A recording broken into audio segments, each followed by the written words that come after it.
Hi, thanks for checking out this video. Hopefully this is going to be of some benefit to somebody out there. Um, what video is going to be about is we've got this unit in for repair, which we just got it going here not too long ago. It's a Gallagher MR5000. The unit's working fine now, but I had another customer email me and ask me he has a remote control for one of these type of units. This is the Gallagher, I think XR1 remote is what they called this thing, I believe. I don't remember. Anyways, it's not a fault finder remote, all in one deal. It's just a remote by itself. Gallagher came out with this version of remote back in like the 80s, maybe early 90s on like their MX5000, MX2500. And then they kept it going when they came out with the MR units, MR2500, MR5000 as well. I believe the MBX 2500 also used it as well. So he wanted to know in the email if he acquired it somehow, and he wanted to know he can't get his remote to work with his MR unit. So there's a couple different things that you have to do to make sure that this works with your unit. So that's what we're going to go through. And so this video will be good for like if you have an MR2500 and an MR5000. MX units are very similar, but I don't have one of those here. And there's a set of some DIT switches that you have to make sure that match up with this and match up with this and some other little things. So we're going to go through that. So we're going to flip it over to the back. Luckily, this unit still has the label on it that tells you what all these DIT switches are, and there's a set of 8 switches up inside there. And on this one, all of them are set. There's 8 of them. All of them are turned up, which is on. So then if you look at your switches here, the first two are the first ones that it talks about is switches 5 and 6, and this is electrical interference. So this makes it, this is good and bad sometimes. Sometimes, depending on where you live at, you can have electrical interference from like radio towers, airports, army, military base, cell phone towers. There's all this electrical noise out there, of signals and stuff. Well, if you get the right signal on the fence, if that electric fence out there picks up that signal through inductance and magnetic fields and all that magic stuff, if it's a right signal of whatever, this thing can go into standby or turn itself off, whatever, same thing. You're going to stand by on its own when you're not even using the remote on it.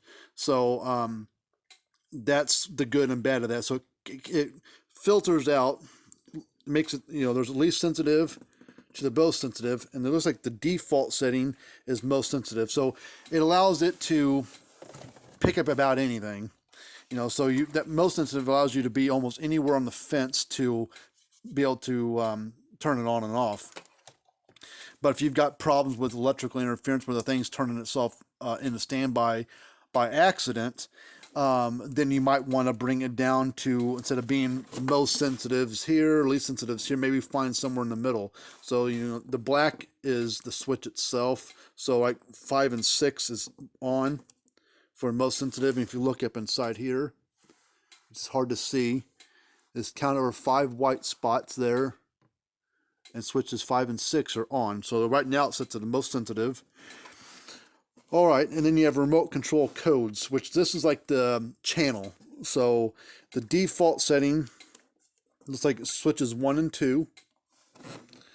And default setting is both switches 1 and 2 on, which like up here, switches 1 and 2 is on. Now that is where you would, since that's the default setting, I think the default setting inside here, because this has got the same switches in there, but it's only got 2, and those 2 switches correlate to those 2 switches, the first 2 switches. So if those are, if these 2 are both up on switches 1 and 2, and say switch 1 is up and switch 2 is down, these are on the wrong channel. They won't talk to each other.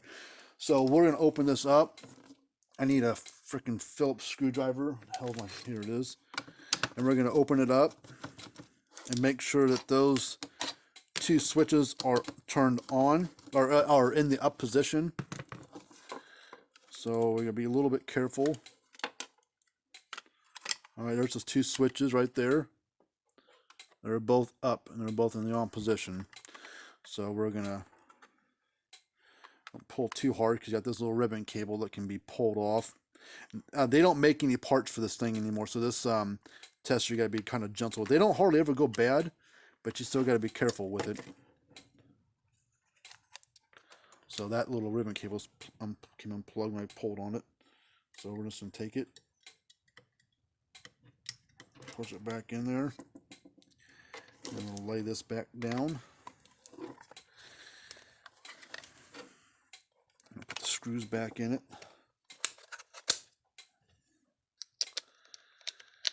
Only parts that I was ever able to get for this thing, because, well, the boards hardly ever went bad.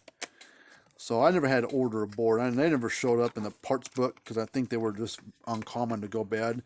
Was occasionally these buttons would go soft and it wouldn't work. So then you would have to change out the whole membrane, they call it. So you have to peel this off, pull the wire out, put a new one in. You may still be able to get those. I haven't had to order one in like 5 years, so I don't know. Okay, so we'll move on to the next set of switches. All right, switch number 4 is your remote control disable. So this will disable the remote control feature altogether. And it looks like from the factory, the default setting is disabled. So that switch is number 4. Number 4 is up for on, so it means it's disabled. So we're gonna go in there and we're gonna take a little screwdriver, a pin, pocket knife, whatever. We're gonna go switch number 4. 1, 2, 3, 4. We're gonna turn it into the down position. So now this remote should talk to it because the remote control codes are the same as the remote. They both are matched up. The disable is now turned to down, which is enabled. And the last one is full power and low power. So you can actually switch number 8 is default setting up, which is full power. So I don't know why you want to put the low power, but I guess you could. So we're going to leave it on full power, which switch 8 is still up. So the only one that's down is switch number 4. So now in theory, this remote should turn this energizer on and off. Not really off, it's still powered on, but it's not clicking anymore. It will basically go into a standby mode, basically waiting for you to do something on the fence or whatever. So I'm gonna turn this off real quick so we can see the lights. Now these things get a little squirrely, these testers do, when you have them right at the charger. Sometimes you have to have the ground and fence hooked up, the ground probe with the tester or remote and the hooked up to it at the same time, or sometimes you can just touch just the fence side. We're gonna try both at the same time. So we're gonna go ground, the fence, and if you look, this remote, if you're not sure if your fence is actually off, when you touch it to it, see that little red light on there? It flashes with every pulse. So now we're push the button, and as you can see, it put it to standby. And if you're out in the field and you're like, well, is my fence on or off? You don't know, because this one doesn't have a display to tell you. Well, you put it on there and see the light's not flashing anymore. You kind of see the red glow here. So because I can't get both in the shot at the same time. Let's see, maybe if I back it up a little bit, lift this up, and maybe we can do it that way.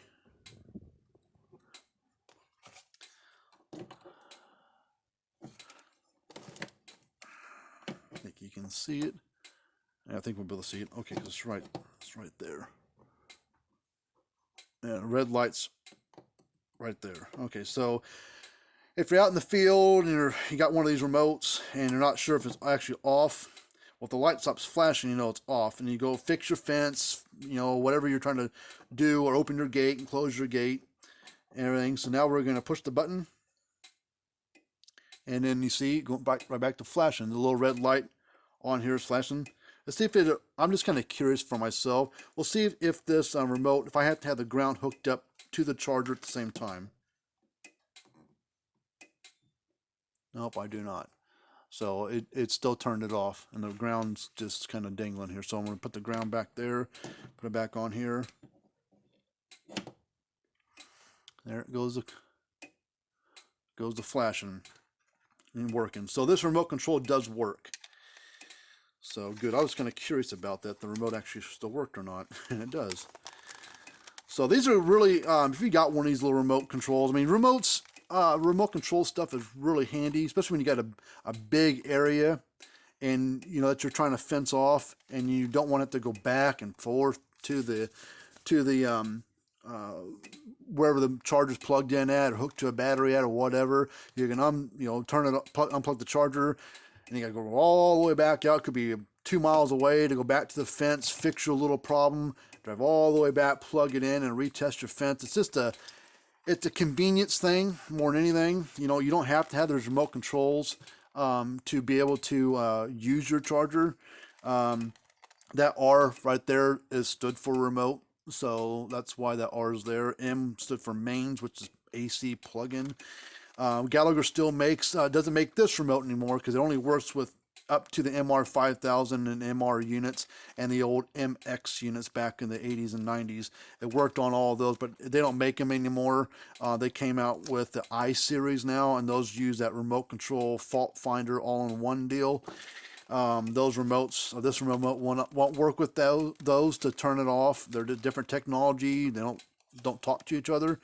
And then likewise with the I-Series remote, you can use the fault finding voltage check part of it with it, but you won't be able to turn off an energizer like this one with those. It's like an old car with a carburetor and a new car with the computer stuff. I mean, they just don't match and mix up right. You know, they just don't work together, that sort of story. So the apples, the oranges, but these are really handy tools.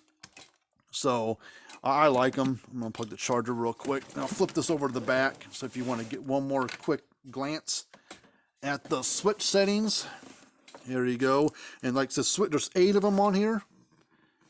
And yeah, all 8 were up. I think that's the default setting.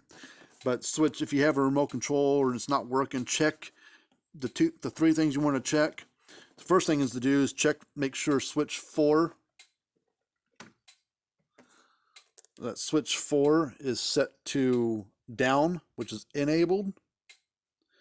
And then make sure that whatever setting, switches 1 and 2 can be any of these. It doesn't matter. It just, whatever switches 1 and 2 are, that's what the inside of this remote needs to be on. So or vice versa. For some reason, say everything's set up like it is here, but then the remote won't work. You open it up, and for whatever reason, the remote belonged to somebody else. Maybe they had switch on this remote, they had switch 1 down, 2 up, or both switches 1 and 2 both down, whatever. Just make sure that switches 1 and 2 on here, up in there, match to whatever this is. Just make sure that they both are the same. It doesn't matter which ones you want to match it to, just make sure that they're the same. So hopefully that helps you out and let you have a little understanding of how these remote controls work. I made this video just now for a guy, so I'm going to upload it here in a little bit, and then I'll share it to him so that way he can watch it. But hopefully that helps you guys out if you got one of these old remote controls. Hopefully this gives you some insight on stuff. But I appreciate you if you want to subscribe to our channel and like our videos. We got 450, 60 videos or more now on YouTube, but there's all of our information. Everything like this information's all down in the description area, so if you can't see it, read it, whatever, just hit the drop down arrow, hit the little link there, and it'll take you right to our websites there. But we work on all brands of fence chargers out there. Free quotes, 18-month warranties on anything that we work on, repair-wise, lightning damage, part of that warranty. But until next time, we'll see you guys later on, and have a good day.